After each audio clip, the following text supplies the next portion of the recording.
Welcome another video of MS biology. Finally आपका सीपीटीएम mains का exam हो गया और आज के इस वीडियो में हम लोग बात करने वाले हैं उस पेपर को के एनालिसिस को लेकर के, जो कि आप 25 तारीख को यानी कि कल दे कर के आए हैं। 2 शिफ्ट में पेपर 1 एंड पेपर 2। पेपर 1 में जैसा कि आपको मालूम है कि जीएस का पेपर हुआ है और पेपर 2 में आपका दैट इज़ बायोटेक्नोलॉजी का। उसको डिस्कस करने से पहले बाकी सारी चीज़ों पे भी डिस्कस करना ज़रूरी होगा कि क्यों इतने सारे बच्चे का एग्ज़ाम छूट गया और किस तरीके से बच्चे इतना परेशान हुए एग्ज़ाम को दे करके, और एग्ज़ाम्स को देने के बाद आने के बाद उनका जो रिएक्शंस था वो अनएक्सपेक्टेड था। लगा ही नहीं उनसे कि हाँ, ये बायोटेक्नोलॉजी का पेपर होने जा रहा है या पेपर जो उनको दिया गया वो बायोटेक का पेपर था। इन सारी चीज़ों पे भी डिस्कस करना बहुत ही ज़रूरी है।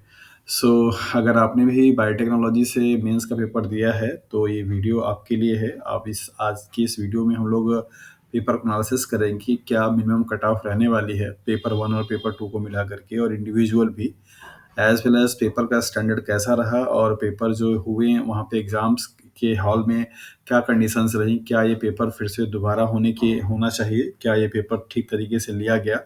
बहुत सारे बच्चों का ऐसा मानना है कि ये पेपर सिर्फ फॉर्मेलिटी के तरीके से कराई गई, न कि इसमें कहीं पे भी वो स्टैंडर्ड देखने को मिला जैसा कि प्रीवियस 15 या 2018 में पेपर कराया गया था, या जितने डेप्थ लेवल का या ब्रॉडर सेंस में सिलेबस दिया गया था, उस सिलेबस से कोई लेना देना नहीं था इनके पेपर के क्वेश्चंस का स्टैंडर्ड का। तो बहुत सारे बच्चों का ऐसा मानना है कि ये पेपर सिर्फ फॉर्मेलिटी के लिए कराई गई।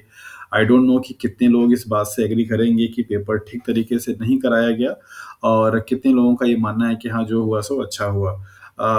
ये भी नहीं पता है कि हाँ, आगे सीबीटीएम या एनटीए की तरफ से क्या होगा इसका फाइनल डिसीजन। क्या फिर से एग्ज़ाम कराए जाएँगे या कराना ठीक होगा, या फिर जो हो गया बस उसी के बेसिस पे फाइनल रिज़ल्ट तैयार किया जाएगा और इंटरव्यू के लिए कॉल किया जाएगा।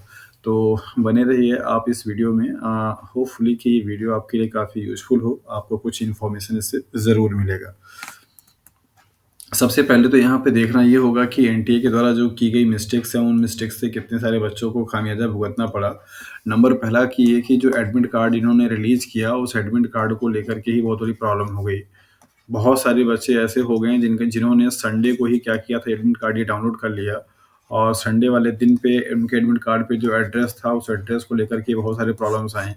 पता लगा जो उन्होंने एड्रेस देखा था उसके बाद दोबारा उन्होंने एडमिट कार्ड डाउनलोड किया नहीं, और एग्ज़ाम के दिन पे जब वो सेंटर पे पहुँचे तो वहाँ पे एड्रेस उनको जिस एड्रेस पहले उनका था एडमिट कार्ड पे, उस एड्रेस पे कोई एग्ज़ाम ही नहीं था। तो कई सारे बच्चे तो ऐसे रह गए हैं जिन्होंने संडे को फर्स्ट टाइम पे ही जब लिंक एक्टिव हुआ एडमिट कार्ड का, उसी लिंक से इन्होंने एडमिट कार्ड डाउनलोड कर लिया।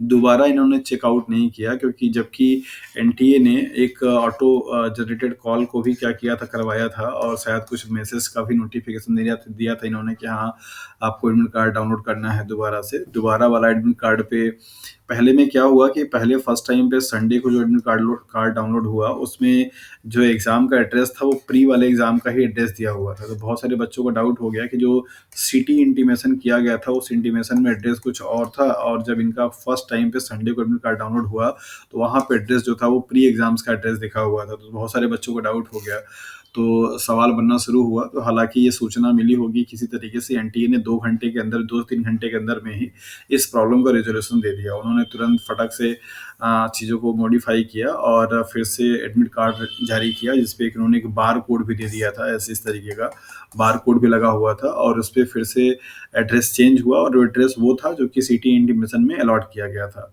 तो बहुत सारे बच्चे क्या हुआ कि संडे को पहला ही एडमिट कार्ड डाउनलोड कर लिए, जिस पे कि एड्रेस वो वाला था जो कि प्री एग्ज़ाम का था, और वही एडमिट कार्ड डाउनलोड करके अपना तैयारी में लग गए। उनकी हालाँकि गलती नहीं है, हालाँकि थोड़ी-सी मिस्टेक यहाँ पे उनके हैंड से भी है, ज़्यादातर एनटीए हैंड से है। उनके हैंड से ये है कि एनटीए की कॉल आई तो शायद बच्चे कुछ रिसीव नहीं कर पाए, कुछ बच्चों का कम्युनिकेशन नहीं हो पाया, और अपने पूरी तरीके से फ़ोकस थे एग्ज़ाम को लेकर के कि उनको टाइम का शॉर्टेज है, तो पढ़ाई पे फ़ोकस थे वो।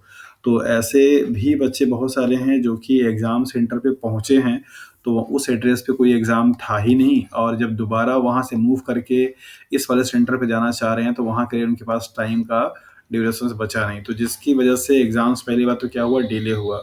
टाइम अलॉटेड था कि 9:30 पे ग्रेड आपके क्या किए जाएँगे, क्लोज़ कर दिए जाएँगे, और जबकि एग्ज़ाम का टाइम था दैट इज़ द 10 एएम से स्टार्ट करवाने का। इसी प्रॉब्लम की वजह से बहुत सारे बच्चे डिले से पहुँचे हैं, तो ये एग्ज़ाम कई-कई सेंटर पे 10:30 तक भी क्या हुआ है, स्टार्ट हुआ है और उस इतने टाइम तक बच्चे क्या किए गए, एंट्री कराए गए हैं। पहला चीज़ तो यहाँ पे प्रॉब्लम यही हो गई। सो जैसा कि आपको मालूम है कि टोटल आपके 50 सीट हैं इस बायोटेक्नोलॉजी के लिए और 20 टाइम्स मोर लोग क्वालीफाई हुए, मीन्स 1000 कैंडिडेट यहाँ पे पास आउट हुए हैं। और यही 1000 कैंडिडेट यहाँ पे एग्ज़ाम देने के लिए आए थे, जिनमें से बहुत सारे बच्चों का एग्ज़ाम ही छूट गया क्योंकि वो सिटी का प्रॉब्लम हो गई, मतलब उनके एड्रेस का प्रॉब्लम हो गया। तो आई डोंट नो कि एग्ज़ैक्ट नंबर कितने बच्चे एग्ज़ाम पार्टिसिपेट कर पाएँगे, बट ये क्लियर है कि कई सारे बच्चों का एग्ज़ाम छूट गया क्योंकि कम से कम 4 से 5 बच्चों का कॉल तो मेरे पास ही आया था अपने सेंटर पे पहुँच कर के, सर तो मेरा जो एड्रेस मेरे एडमिट कार्ड पे लिखा हुआ है, वो एड्रेस पे तो यहाँ पे कुछ है ही नहीं, पूरा सन्नाटा छाया हुआ है, कोई एग्ज़ाम ही नहीं होने वाला है। तो ऐसे ही बहुत सारे बच्चे होंगे जिनका एग्ज़ाम छूटा हुआ होगा, तो समस्या पहले तो ये हो गई। फिर अब आते हैं फर्स्ट पेपर पे। मॉर्निंग शिफ्ट में जो पहला वाला पेपर हुआ, दैट इज़ पेपर 1। पेपर 1 को लेकर के जितने भी स्टूडेंट्स हमसे जुड़े हैं, करीब मान के चलिए कि 150-160 के क्रॉस स्टूडेंट हमसे जुड़े हुए हैं इस सीजीपीटीएम को लेकर के, बायोटेक्नोलॉजी को लेकर के, सीजीपीटीएम मीन्स बायोटेक्नोलॉजी को लेकर के। तो उनका मानना ये है कि पेपर फर्स्ट का जो क्वेश्चंस था, वो प्रीलिम्स एग्ज़ाम के क्वेश्चंस के स्टैंडर्ड से भी काफ़ी ज़्यादा लोअर था। ऐसा लगा कि बहुत ही जल्दी में पेपर डिज़ाइन किया गया है और बहुत ही नॉर्मल तरीके के सवाल पूछे गए थे। तो इससे हालाँकि कोई दिक्कत नहीं है, अगर पेपर टफ़ नहीं था तो अच्छी ही बात है कि पेपर टफ़ नहीं हुआ। लेकिन समस्या यहाँ पे हो जाएगी, फिर मेरिट थोड़ा ज़्यादा जाता है, राइट? नॉर्मली जितने भी बच्चों से बात हुई, जितने भी बच्चों ने अपना फीडबैक दिया है, उनके बेसिस पे मैं आपको ये आइडिया बता रहा हूँ कि 100 आउट ऑफ 100 क्वेश्चंस में से बहुत सारे बच्चे ऐसे हैं कॉमनली जिन्होंने, मतलब कि नेगेटिव मार्किंग 1/4 थी, 1/4 नेगेटिव मार्किंग होने के बावजूद भी, मतलब कि कोई 70, 75, 80 इस तरीके से नंबर ऑफ क्वेश्चंस अटेम्प्ट करके आए हुए हैं। तो मिनिमम मुझे ऐसा लगता है कि 60, मतलब इस 100 में से लगभग 60 जो क्वेश्चंस होंगे वो कम से कम क्या है, यहाँ पे इस वाले पेपर के लिए कट ऑफ जाएगा या इतने के आसपास जो लड़का पाया रहेगा, वो अपने आप को सेफ ज़ोन में समझ सकता है। उसके पीछे का रीज़न यही है कि ऐसा लोगों ने बताया कि आईपीआर का सेक्शन काफ़ी मतलब इजी वे में पूछा गया था, करंट अफेयर के भी सवाल वैसे नहीं थे और मैथमेटिक्स का भी जो पोर्शन था वो भी काफ़ी एलिमेंट्री मैथमेटिक्स पूछी गई। तो उनके रिस्पॉन्स के बेसिस पे मैं आपको बता पा रहा हूँ कि ये 100 जो क्वेश्चंस दिया गया था पेपर 1 में, उनमें अगर किसी ने 55 से 60 प्लस प्लस अगर किया हुआ है, 60 प्लस अगर उनके नेगेटिव मार्किंग काटने के बाद अगर आ रहे हैं, तो अपने आप को सेफ ज़ोन में समझ सकते हैं। मतलब ये है कि 60% अगर आपने स्कोर किया है, अगर आपने किया है तो ठीक रहेगा आपको लेकर, मतलब आपके आपके सेफ ज़ोन को लेकर के। पेपर सेकंड की अगर बात करें तो पेपर सेकंड बहुत ही ज़्यादा निराशाजनक वाला रहा। बहुत ही ज़्यादा बच्चे क्या हुए, निराश हुए इस चीज़ को लेकर के। वजह उसके पीछे ये रही कि 10 यूनिट का पहाड़ जैसा सिलेबस दिया इन्होंने। पूरी पूरी की पूरी बायोटेक्नोलॉजी इन्होंने खींच दी इसी सिलेबस में। Biochemistry, immunology, molecular biology, genetics, plant biotechnology, animal biotechnology, bioprocessing engineering, fermentation technology, bioinformatics, कुछ छूटा ही नहीं था बायोटेक में। इतना ज़्यादा ब्रॉड सेंस का सिलेबस दे करके बच्चे बेचारे एकदम पूरा दिन-रात को अपने, कोई पीएचडी से छुट्टी ले लिया है, तो कोई जॉब से छुट्टी ले लिया है, तो कोई टीचिंग करने नहीं जा रहा है, तो कोई अपना पूरा कमरा बंद कर लिया है। इतनी मेहनत से पढ़ाई की और पता चला कि ये जो यूनिट दिया गया था सिलेबस का, मैक्सिमम क्वेश्चंस बच्चों के हिसाब से ये था कि पूरा आउट ऑफ सिलेबस जैसा लग रहा था। मतलब उनको लगा ही नहीं कि हाँ, वो बायोटेक के जो डोमेन को पढ़ के गए थे वहाँ से सवाल आया हो। आई डोंट नो कि पेपर कहाँ से वैसा बना और कैसे बना, और बनाने वाली कमेटी किस बेसिस पे इस तरह के पेपर बनाए हैं, इसके बारे में भी कुछ कहना बड़ा मुश्किल है। कि जब आपने सिलेबस इतना लेंदी दे रखा है और इतना डेप्थ में सारी चीज़ों को डिस्क्राइब किया हुआ है, तो एटलीस्ट उस सिलेबस के स्टैंडर्ड को तो क्वेश्चंस आपका मैच अप करना चाहिए। तो पहला चीज़ तो जो क्वेश्चंस आए वो क्वेश्चंस का जो स्टैंडर्ड था और जो क्वेश्चंस का डोमेन था, वो ऐसा लग रहा था जैसे आउट ऑफ सिलेबस हो। दूसरी चीज़ ये कि डिस्क्रिप्शंस में लिखे कुछ और गए थे और क्वेश्चंस को जब देखने को मिला तो वहाँ पे कुछ और था। जैसे लाइक एज़ कि ट्रू एंड फ़ॉल्स लगाने के लिए आया हुआ था एंड फुल फॉर्म लिखने के लिए आया हुआ था, राइट? इस तरीके के क्वेश्चंस दिए गए थे, जबकि ऐसा डिस्क्रिप्शंस में कुछ भी नहीं था। सिंपल सा स्टेटमेंट जो कि पहले वाले जो पेपर थे उसमें आपको देखने को मिला है कि 4 नंबर के 5 नंबर के और 10 नंबर के जो पेपर हुआ करते थे, उनको लिखना होता था। ऐसा true, false and fill in the blanks या फुल फॉर्म लिखने के लिए नहीं आता था। ये अपने आप में एक मज़ाक वाली ही बात हो जाएगी कि किसी कॉम्पिटिटिव वो भी गवर्नमेंट जॉब के लिए एलाइज़ा का फुल फॉर्म पूछा जाए, उसके लिए 4 नंबर अगर दिया जाए तो इसको आप क्या समझेंगे? ये 4 मार्क्स में क्वेश्चन्स आया था एलाइज़ा का सिर्फ़ फुल फॉर्म लिखने के लिए कि आप फुल फॉर्म लिख दीजिए। मतलब ये 5 ठो वर्ड है, 4 नंबर दे मतलब 1 वर्ड का मतलब अगर आप लिखते तो आपको यहाँ पे 1 नंबर मिल जा रहा है।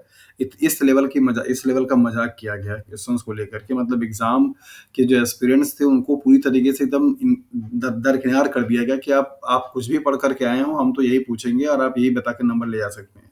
ऐसा लग रहा था जैसे कि हाँ, एग्ज़ाम नहीं मज़ाक चल रहा हो कि एलाइज़ा का कम से कम बच्चों की संतुष्टि के लिए एलाइज़ा का वर्किंग मैकेनिज़्म या वर्किंग प्रिंसिपल ही पूछ लेते, तो उन्हें लगता कि चलो कम से कम 4 नंबर का आपने दिया है तो हम कुछ तो लिख रहे हैं। एलाइज़ा का फुल फॉर्म पूछ कर के आपने 4 नंबर दे दिया। किस बेसिस पे दे दिया भगवान जाने वो कौन-सा एग्ज़ामिनर चेक करेगा कॉपी के एलाइज़ा के फुल फॉर्म पे 4 नंबर देगा। तो पेपर का जो पैटर्न है वो पूरी तरीके से अपने स्टेटमेंट पे खरा नहीं उतरा। सबसे पहला सवाल तो यहीं पे क्वेश्चन खड़े हो जाते हैं। अब पता नहीं कितने बच्चे इस बात को एग्री करेंगे अगर वो सब लोग अपना ग्रुप बना करके चाहे एनटीए को, चाहे सीजीपीटीएम को, चाहे ट्वीट करें, मेल करें, कुछ भी करें कि एग्ज़ाम सही तरीके से नहीं हुआ। जिस पैटर्न पे एग्ज़ाम होना चाहिए था वैसा एग्ज़ाम नहीं हुआ, जैसा सिलेबस दिया गया था उस तरीके का एग्ज़ाम नहीं हुआ, पेपर ऐसे नहीं बने। इन सारी चीज़ों के बारे में कोई आइडिया नहीं था कि हाँ, ट्रू फॉल्स आएगा, फिलिंग्स ब्लैंक्स आएगा या फिर फुल फॉर्म लिखने के लिए आएगा, ऐसा कहीं डिस्क्राइब नहीं किया गया था। बच्चे इसके लिए प्रिपेयर नहीं थे, तो मतलब उनका एग्ज़ाम को देकर के आने के बाद उनके जो फीडबैक थे वो बहुत ही अच्छे नहीं थे, सैटिस्फैक्टरी नहीं लगे। पेपर का टफ़ होना ये एक अलग मैटर हो जाता है। अगर आपने सिलेबस दिया रखा है, आप पेपर उतने को टफ़ बना दीजिए, कोई दिक्कत नहीं है। कम से कम बच्चे को ये लगे कि हाँ, जो चीज़ हमसे पूछा दिया गया था उस हिसाब से हो रहा है। आप पैटर्न ही चेंज कर दे रहे हैं और क्वेश्चंस का जो आउट ऑफ सिलेबस आप क्वेश्चंस पूछ दे रहे हैं। किसी बच्चे ने ये भी क्लेम किया कि पेपर सेकंड में कोई जीएस का भी क्वेश्चंस आया हुआ था, जनरल साइंस का। ये कौन-सी बात होती है? पेपर सेकंड आपका पूरा बायोटेक के सब्जेक्ट के स्पेसिफिक है और आप उसमें जीएस के क्वेश्चंस कुछ पूछ दे रहे हैं, एक्सोबायोलॉजी के नाम से कुछ करके था ऐसे। तो ये तो कंडीशंस था पेपर का और पेपर से मुझे नहीं लगा कि कोई भी स्टूडेंट ऐसा होगा जो कि बहुत सैटिस्फाई हो और बहुत खुश हो कि हाँ, पेपर बहुत अच्छे से कराया गया। तो टाइमिंग को लेकर के प्रॉब्लम हुई, एग्ज़ाम सेंटर को लेकर के प्रॉब्लम हुई, पेपर के पैटर्न को लेकर के प्रॉब्लम हुई और पेपर के क्वेश्चंस का जो डोमेन था, उसको लेकर के भी इश्यूज़ है बच्चों को। तो ये सारी समस्याएँ रहीं पेपर में और कुछ बच्चों ने अपना मेमोरी बेस्ड क्वेश्चन शेयर किया हुआ जो जिसे मैं आप लोगों को यहाँ पे दिखा देता हूँ। अ, ये कुछ ऐसे 4 नंबर वाले में अब नहीं पता कि ये सारे क्वेश्चन सही हैं कि नहीं है क्योंकि उस बच्चे ने भी एग्ज़ाम दिया है, उस बच्चे ने अपने उसको जितना याद हो सका है वो सारा क्वेश्चन उसने शेयर किया था और वही सारे क्वेश्चंस मैं आपको यहाँ पे दिखाने की कोशिश कर रहा हूँ। ये 4 मार्क्स के ऑब्जेक्टिव टाइप के क्वेश्चंस थे, यहाँ पे फुल फॉर्म लिखना था एलाइज़ा का, सेज का, पीएबी का, पीयूपीबी कुछ समथिंग करके था। यहाँ पे समथिंग लिखा हुआ था दैट मीन्स वो कन्फर्म नहीं था, केडीपीजी, एसएच और नोबेल प्राइज़ फॉर फाइगोसाइटोसिस को लेकर के इस तरीके के सवाल पूछे गए थे। Transactions line describing transformation true और फ़ॉल्स, ये ट्रू एंड फ़ॉल्स के लिए दिया गया था। Low molecular weight compound attached to the enzyme, I don't know ये ट्रू फ़ॉल्स है या स्टेटमेंट है क्या पता। मिसल्स कॉज़िंग पैथोजेंस के बारे में लिखना था। Study of a life in outer space, यही बच्चा बोला था कि ये शायद मेरे ख्याल से जीएस का भी क्वेश्चंस है, जनरल साइंस में क्वेश्चंस में आता है ये। Functional regulations of a gene observes of ABZ DNA, true and false में some statement about a primary metabolites. तो इस तरीके के एग्जाम में क्वेश्चंस दिए गए जिनसे कि ये लगा ही नहीं कि जिस एग्जाम के लिए इतना आपने मेहनत किया और इतने डेप्थ में पढ़ाई कराई है, पूरी बायोकेमिस्ट्री खाली है। मतलब बायोकेमिस्ट्री का इतना लेंदी आपने सिलेबस दे दिया, बायोटेक्नोलॉजी का इतना लेंदी सिलेबस दे दिया और मॉलिक्यूलर बायोलॉजी का इतना लेंदी सिलेबस दे दिया। जेनेटिक्स से कोई क्वेश्चंस कहीं मुझे दिखा ही नहीं, किसी बच्चे ने नहीं बताया कि हाँ जेनेटिक्स का कोई अच्छे तरीके से लॉ कुछ भी सवाल आया हुआ हो। तो पेपर का तो मतलब हिसाब मतलब अच्छा नहीं रहा, मिला-जुला करके ये है कि बाकी तो पेपर आप लोग दे कर के आए हैं, तो आप लोग ज़्यादा बेटर बताएँगे बट लगभग जो भी 100 डेढ़ 100 बच्चों से बात हुई और उनके जो फीडबैक मिले और उन्होंने जो अपनी चीज़ एक्सप्रेस आउट की, वो हमको जान कर के अच्छा नहीं लगा और कहीं से भी नहीं लगा कि हाँ, बच्चे इस एग्ज़ाम के पैटर्न से, एग्ज़ाम के क्वेश्चन्स थे या एग्ज़ाम कराने के तरीके से बहुत सैटिस्फाइड हूँ। अब आई डोंट नो कि आगे क्या होगा, होपफुली कि इसी पे आप लोगों का रिज़ल्ट आएगा या फिर आपका ये एग्ज़ाम कैंसल होकर के दोबारा से एग्ज़ाम मेंस का कराना चाहिए। जिस तरीके से फर्स्ट टाइम पे जो एग्ज़ाम हुआ था प्रीलिम्स का, वो प्रीलिम्स एग्ज़ाम सही नहीं हुआ, उसको कैंसल कराया गया। तब जाकर के एनटीए को एग्ज़ाम में सौंपा गया कि एनटीए अच्छे से एग्ज़ाम कराएगा। तो प्रीलिम्स एग्ज़ाम तो फिर भी ठीक तरीके से हो गया और कोई दिक्कत नहीं हुई, लेकिन मेंस एग्ज़ाम में इन्होंने मतलब दिखाया कि ये बहुत अच्छे तरीके से एग्ज़ाम नहीं ले रहे। नहीं पता कि पेपर कौन सेट किया है, टाइम नहीं मिला उनको सेट करने के लिए। इतनी हड़बड़ी क्या थी कराने के लिए, आराम से आप करा लेते। वैसे भी 3 साल भी 4 साल में वैकेंसी आई थी, बच्चे इतना परेशान थे। अब आपको किसने बाधित किया था कि आपको जनवरी में ही एग्ज़ाम करा? आप आराम से फरवरी-मार्च में कराते। अच्छे तरीके से पेपर बनवा लेते आप बायोटेक्नोलॉजी के भेज-भेज के यूनिवर्सिटी में, तब अच्छे से एग्ज़ाम एग्ज़ाम कराया जाता। लेकिन पता नहीं क्या जल्दी थी, तो पता नहीं। अब तो देखने वाली ही बात होगी कि हाँ, ये रिज़ल्ट इस पे पब्लिश करेंगे या पेपर कैंसल कराएँगे। वैसे पेपर वैसे तो कैंसल नहीं होगा जब तक कि उनको डिस्प्यूट होने के मामले ना जाएँ। पिछली बार यही हुआ था कि बहुत सारे बच्चों ने क्लेम कर दिया था डायरेक्टली एनटीए और सॉरी एनटीए नहीं, सीजीपीटीएम को लेकर के उनके ऑफिस में डायरेक्टली मेल कॉल सब कुछ जाना शुरू हो गया कि हाँ हमारे यहाँ ये प्रॉब्लम हुई, तो उन्होंने डिसाइड किया, तुरंत का तुरंत नोटिस दे दिया था कि हाँ एग्जाम कैंसिल हो जाएगा। लेकिन इस बार मुझे लगता नहीं है कि बच्चे परेशान तो सब हैं, लेकिन मेरे ख्याल से कोई ऐसा क्लेम नहीं किया है। और अगर नहीं करेंगे तो फिर उनको कोई दिक्कत है नहीं, वो एग्जाम ऐसा ही करा करके आपका मेंस एग्जाम का रिजल्ट दे देंगे, फिर जो भी बच्चे होंगे उनको उसमें से इंटरव्यू करा करके फाइनल हो ही जाएगा। तो यही है पेपर का एनालिसिस। पेपर में कुछ तो है नहीं और क्वेश्चन पेपर तो मिला नहीं है। क्वेश्चन पेपर जब अगर आप लोगों के आंसर शीट आएंगे तो फिर उसमें जब क्वेश्चन हमको मिलेगा तो फिर जाकर के उस पर हम लोग डिस्कस कर पाएंगे कि हाँ इसके लिए क्या आंसर सही होना चाहिए था, क्या आपको लिखना चाहिए था। अभी तो फिलहाल यही है कि कुछ कुछ क्वेश्चन यहाँ बच्चों ने दिया हुआ है और इन पे ये भी नहीं पता है कि हाँ ये सारा जो स्टेटमेंट दिया है वो सही है कि नहीं है, तो इस पर हम अभी कुछ डिस्कस करने से कोई मतलब बनता नहीं है। तो यही था आपको बताना कि पेपर में कैसा रहा एक्सपीरियंस बच्चों का, कैसे रहे उनके फीडबैक, क्या लगा उन लोगों को। कुछ-कुछ बच्चों ने तो ये भी स्टेटमेंट दे दिया कि सर इतना ज़्यादा पढ़ने वाला और जो नहीं पढ़ा होगा दोनों में कोई फ़र्क नहीं है, बिकॉज़ पेपर सारे आउट ऑफ सिलेबस जैसा फ़ील हो रहा था। तो पढ़ के जाना और ना पढ़ के जाना दोनों बराबर ही था। मतलब नहीं भी पढ़ा होता तो कोई दिक्कत है। मतलब बच्चों को रिग्रेट फ़ील हो रहा था कि इतनी रिगरस पढ़ाई करने के बाद और इतना ज़्यादा उनको फोकस कराया गया था कि आपको बायोकेमिस्ट्री पढ़नी है, मॉलिक्यूलर पढ़ना है और इम्यूनोलॉजी पढ़नी है और आपको माइक्रोबायोलॉजी पढ़ना है, लेकिन यहाँ से कुछ क्वेश्चंस उनको देखने को नहीं मिला। हो सकता है, ये भी संभव है कि आप में से बहुत सारे लोग ऐसे होंगे जो ये वीडियो देखेंगे, तो ये उनको लगे कि हाँ, पेपर तो बहुत अच्छा ही आया था, पेपर शायद हो सकता है कि उनके लिए अच्छा लगा हो, बट मेजॉरिटी जो स्टूडेंट थे उनके फीडबैक अच्छे नहीं मिले, तो मैं उनके बेसिस पे ही आपको बता रहा हूँ। बाकी अगर कोई अपडेट आती है इस सीईपीटीएम एग्ज़ाम को लेकर के या रिज़ल्ट को लेकर के, एग्ज़ाम कैंसल को लेकर के, तो फिर उस पे हम लोग चर्चा करते रहेंगे, फिर आपसे जुड़े रहेंगे। तब तक के लिए अपना आप अच्छे से ख़्याल रखिए और अगर आपको भी लगता है कि पेपर ठीक सचमुच में ठीक से नहीं हुआ है, तो आप लोग ग्रुप कर लीजिए और अपने सीजीपीटीएम को और एनटीए को आप लोग मेल, ट्वीट जो भी कुछ करना है करिए कि एग्ज़ाम ट्रांसपेरेंसी से नहीं हुआ, ठीक तरीके से नहीं हुआ। और आप लोग डिमांड कीजिए कि आप एग्ज़ाम फिर से कराना चाहते हैं और मतलब एग्ज़ाम फिर से हो ज़्यादा अच्छा बेहतर रहेगा। अगर आपको आप लोगों को सब लोगों को लगता है तो, अदरवाइज़ तो भाई जैसे चल रही है वैसे चलने दीजिए, कोई दिक्कत नहीं। सो आज के लिए इतना ही। Thank you for watching this video.